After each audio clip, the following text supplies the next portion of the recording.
Vous avez là la planète Saturne. C'est une planète absolument vitale pour l'humanité, Saturne. Oui. C'est vital parce que si Saturne devait disparaître, eh bien l'humanité ne serait plus la même. Donc pour les extraterrestres hostiles, je leur conseillerais de détruire carrément Saturne. Je ne plaisante pas en disant cela. Non pas que Saturne ait une influence sur nous, sur le plan, je dirais, astrophysique, mais elle fait partie de notre culture. Elle fait partie de notre sémantique, de notre sémiotique. C'est-à-dire qu'elle apporte un signal qui est nécessaire à une bonne cyclicité des activités humaines et un bon ordre, dans tous les sens du terme ordre, c'est-à-dire dans le temps et dans l'espace.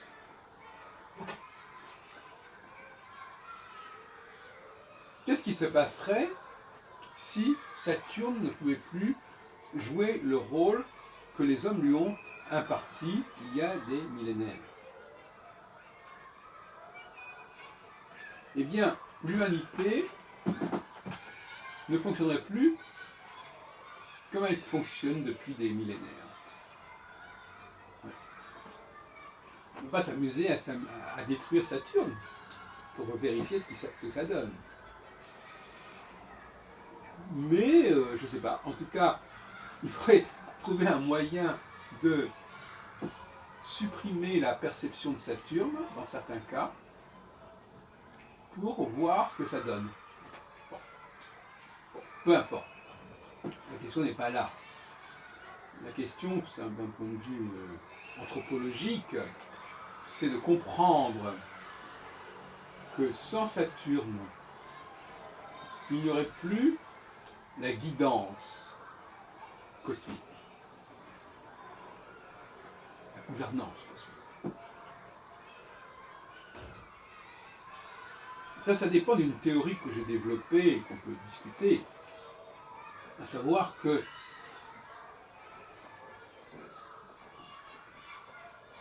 l'humanité a été instaurée, a été transformée d'un point de vue technologique il y a des millénaires,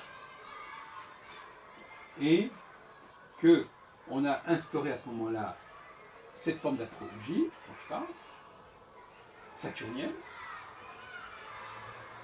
avec un astre qui est visible et qui passe sur les étoiles. Par le fait qu'il met 28 ans à peu près pour faire le tour du zodiaque.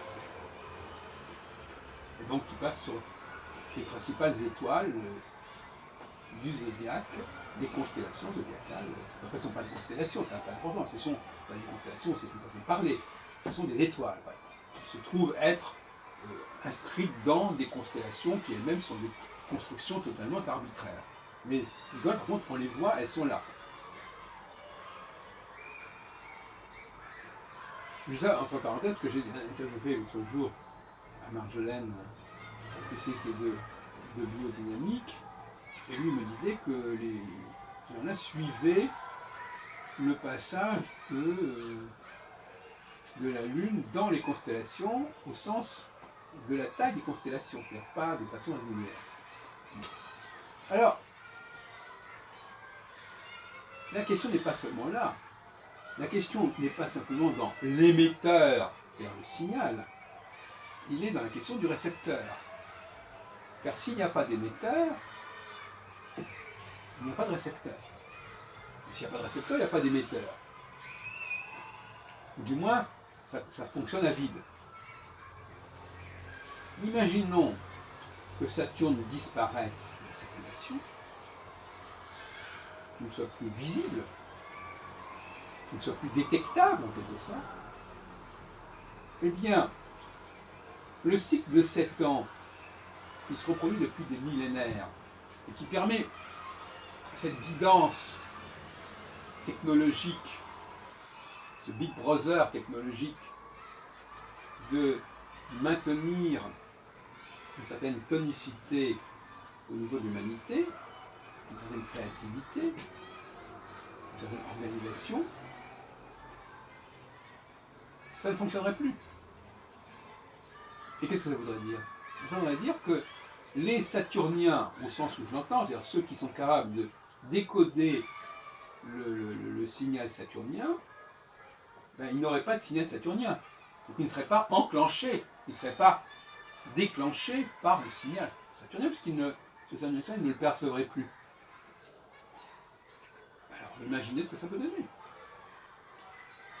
Eh bien, ça donnerait d'abord le fait que l'humanité retomberait à l'état animal, c'est-à-dire à l'état instinctuel. Je sais que le mot n'est pas très à la mode actuellement. Ce qui distingue les hommes des animaux, c'est leur capacité de se renouveler, de ne pas être complètement prisonniers de leurs habitudes. C'est ça le rôle de Saturne, qu'on a attribué par la suite à Uranus, les astrologues, bien à tort. Uranus découvert en 1781 seulement. Donc, on serait dans pleine décadence. Et on le voit très bien. Nous sommes constamment menacés par la décadence.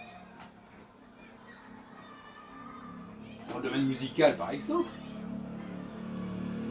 où ces gens préfèrent aller écouter des œuvres qui datent d'il y a 1, 2, 3 siècles, jouées par des gens qui vont lire, qui vont actionner les partitions, qui vont comme des scanners, qui produisent, on leur donne une partition, et le scanner de reconnaissance va aboutir à sortir du son. Ça sera de plus en plus le fait de machines, d'ailleurs, dans les prochaines années. La décadence, elle est constamment à notre porte, à tous les niveaux. Les gens se sclérosent. Et le rôle de Saturne, qu'on a souvent chez les astrologues très très mal défini, très très mal interprété, surtout depuis qu'on a découvert une nouvelle planète, ce qui a complètement renouvelé le point de vue sur les anciennes planètes, bien à tort. Eh bien, ce rôle de Saturne, il est effectivement dans le renouvellement. Il est dans le renouvellement si, à condition que on laisse les récepteurs appropriés fonctionner. Donc il y a une double condition. Garder l'émetteur saturnien et donner aux récepteurs saturniens, c'est-à-dire les hommes, certains hommes, la possibilité de fonctionner. Donc on peut obstruer le processus de deux façons, soit en supprimant l'émetteur, soit en supprimant le récepteur. Et cette tentation de supprimer le récepteur, elle a existé. Il y a des légendes, il y a des témoignages sur ce sujet. La mort des premiers-nés, par exemple, à l'époque de Moïse, à l'époque de Jésus. Il y a tout un ensemble de procédés qui pourraient viser à supprimer ceux qui auraient une disposition particulière. Ceux qui auraient une créativité qui serait jugée subversive, dangereuse. Et malheureusement, il faut bien dire les choses comme elles sont, les femmes, bien que par ailleurs elles soient très attachées à l'astrologie, mais c'est une autre forme d'astrologie qui les intéresse, c'est pas cette astrologie dont on parle ici, les femmes, dans leur guerre des sexes avec les hommes, savent très bien dans leur fort intérieur qu'il faut empêcher la créativité. C'est un non-dit, ça n'est pas exprimé de cette façon. Mais quelque part, la créativité, c'est en quelque sorte le moyen pour le mâle dominant de reprendre le pouvoir. Donc dès qu'elles s'entendent dire qu'on va changer les choses, elles disent « voilà une nouvelle tentative de reprendre le pouvoir par les hommes, ou de réaffirmer leur pouvoir ». Comment voulez-vous qu'elles prennent ça sereinement. Pas possible. Elles sont très méfiantes à ce sujet. Alors elles vont parler de prise de pouvoir, de pseudo-pouvoir, de pouvoir fictif, de pouvoir de substitution, de mal. Elles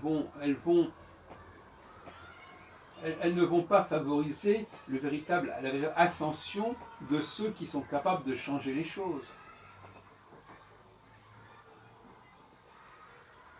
Donc, Saturne et les Saturniens, c'est fondamental pour l'humanité. Maintenant, vous me direz, mais comment reconnaît-on, alors se retourner de Saturne, ça on peut le faire, comment reconnaît-on les Saturniens?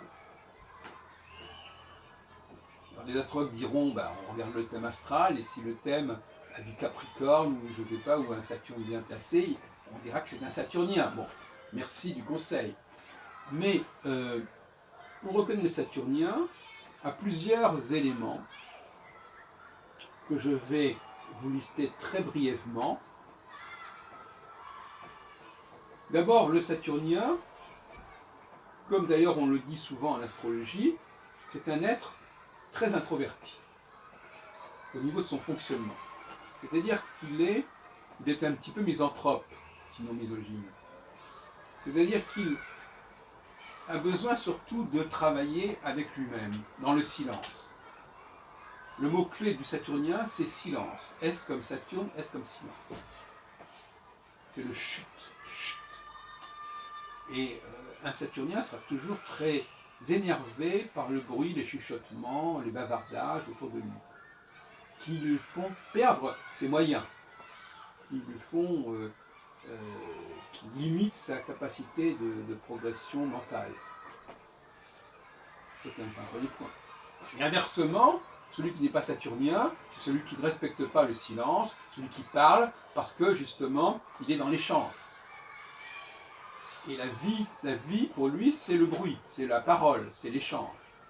Quelqu'un qui ne parle pas, il est mort. Bon, d'accord, on a compris le système. Hein. Alors, donc, là, c'est une autre façon de fonctionner, qui est dans la littéralisation, qui est dans la synchronicité, qui n'est pas dans la diachronicité, qui est répartissons les choses, partageons, mais ne commençons pas à produire des choses nouvelles. Pourquoi? Parce que les choses nouvelles, par définition, ça ne peut pas se partager, puisqu'il n'y a pas encore la quantité, il n'y a pas encore le produit fini. Donc il y aura forcément, dès qu'il y a quelque chose de nouveau, il y a des gens qui ont la nouveauté et des gens qui ne l'ont pas. Alors quelque chose d'ancien, on peut le répartir largement, quitte à le délayer un petit peu, comme dans le domaine de la cuisine, on rajoute des céréales, enfin on épaissit tout ça avec de la farine, etc. Et puis comme ça, tout le monde a de quoi manger. Une sorte de rationnement qualitatif, sinon quantitatif. Et donc, il y a là déjà des facteurs très différents. Le Saturnien, par exemple, il apprend beaucoup plus à travailler avec son propre corps, mais aussi avec son propre mental. Il doit explorer ses potentialités, il doit les creuser, il doit les approfondir. Et dans la mesure du possible, il vaut mieux qu'il n'utilise aucun objet extérieur, d'aucune sorte. Qu'il structure, qu'il renforce son potentiel intérieur, plutôt qu'il dépende d'un élément extérieur. Celui qui n'est pas saturnien, donc la majorité, lui, il a besoin de s'appuyer sur des éléments extérieurs. Alors, l'exception à tout cela, quelque part, c'est la procréation. La procréation qui fait qu'une personne, si on est dans le domaine du couple, apparemment X, de toute façon il n'y a qu'une personne, on ne peut pas faire l'amour à 3 personnes à la fois. Enfin, pas au sens strict du terme, pas en temps réel. Bon, passons là-dessus. Hein. Et cette personne, quelque part, elle fait partie de moi. En tant que si je suis un homme, la femme fait partie de moi. Il y a une espèce d'enlacement, d'entrecroisement, d'imbrication qui fait que ce n'est pas un être extérieur. Et le Saturnien, peut vouloir s'ouvrir à l'autre sous ces conditions, c'est-à-dire cette espèce de fusion. En fin de compte, le saturnien est très fusionnel sur le plan physique, sur le plan sexuel, sur le plan mental même. C'est-à-dire que l'autre, la femme, parce que pour moi le saturnien c'est avant tout un homme, la femme devient sa moitié, si on peut dire, devient une partie de lui-même, par un processus d'alchimie assez complexe. Voilà quelques éléments, quelques pistes. Donc récapitulons rapidement. Saturne est la planète qui garantit la créativité, la dynamique de la société et qui permet aux hommes de ne pas être des animaux.